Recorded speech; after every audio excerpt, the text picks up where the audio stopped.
OLED, or OLED as it's commonly known, is often used in the everyday cell phone. But now, for the first time, we're seeing it applied to TV technology, giving it that thin, very sleek look. This is the case in point. It's the Sony XEL1. This is the first organic LED TV, OLED TV from Sony. What makes it so great? It consumes no power while off. Unlike your traditional LCD or plasma, it also consumes as little as 35 watts while on. That's less than a light bulb. The vivid picture is stunning. And Dave, let's take a look at what makes this baby so special.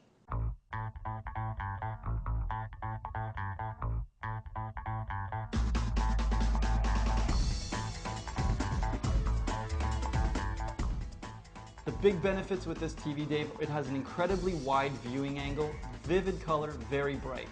It comes, the XEL1, in an 11-inch screen, 16:9 aspect ratio, the widescreen.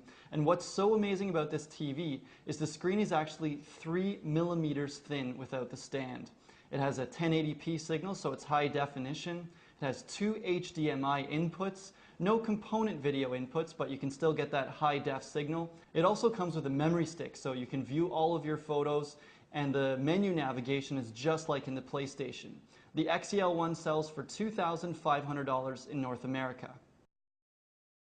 Organic LED TVs, Dave, I feel almost crazy saying this, but this TV has perhaps the best picture I've ever seen in a television. That's a big statement, Chris. It is, and the Sony brand, there are other manufacturers that are jumping in on this. Just the technology is so incredible, and that's where we're going for the future of television.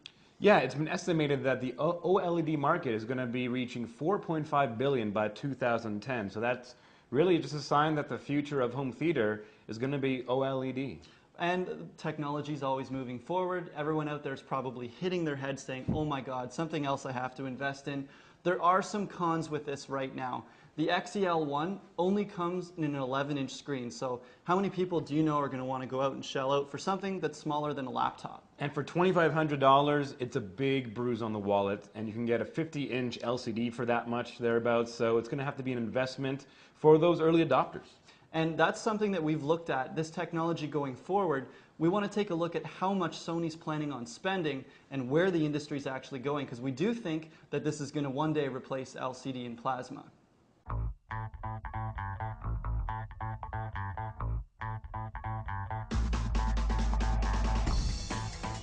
Sony has taken some criticism for showing the same 11-inch prototype of their OLED screen at both the 2007 and 2008 Consumer Electronics Show.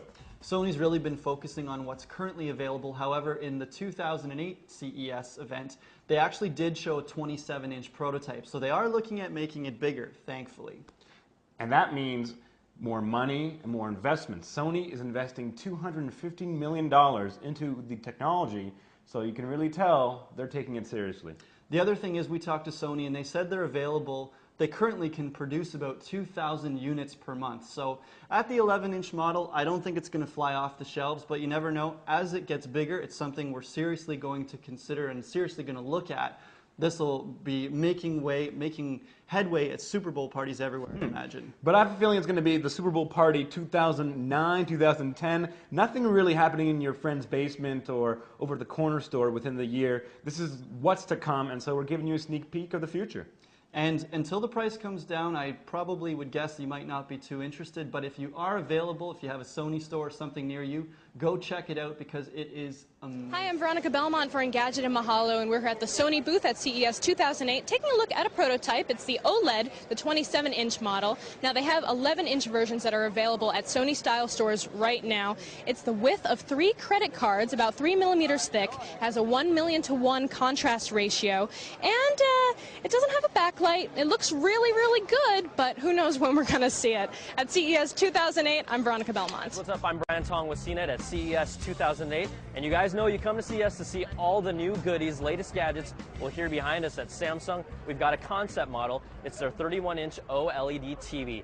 Now, it has a ridiculous contrast ratio of 1 million to 1. It weighs 40% less than LCD TVs because it's so thin, and you're actually staring directly at the organic light-emitting diode. So that's why you see these things are super sexy, and they're going to be coming out sometime around 2010, so we're just going to have to wait until then.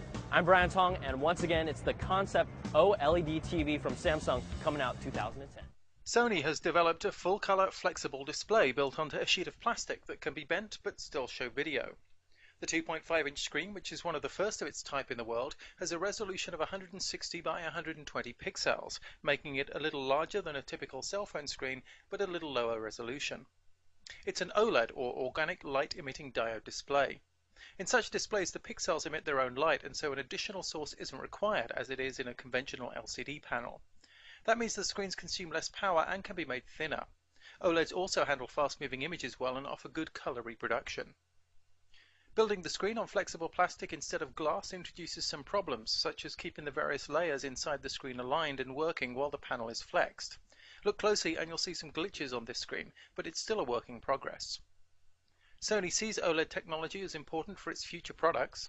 At the Consumer Electronics Show in Las Vegas in January, Sony showed off prototype TVs based on larger, non-flexible 11-inch and 27-inch OLED panels. Thanks to the lack of a backlight, the 11-inch prototype was just 11 millimeters thick, but displayed a vibrant, colorful image. Sony plans to have its first OLED TVs on sale in Japan this year. In Tokyo, this is Martin Williams, IDG News Service. At this year's CES, you will see and hear much about OLED technology. Sharp recognizes OLED technology, and we are exploring our options for the future in that area. However, there are two major reasons that OLED will not replace LCD anytime soon.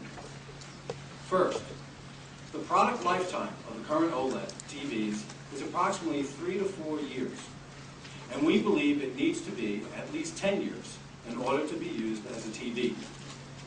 Second, it is also difficult to mass produce OLED in the largest sizes consumers are demanding for their homes. Until these challenges are overcome, we will refrain from introducing a commercial OLED product.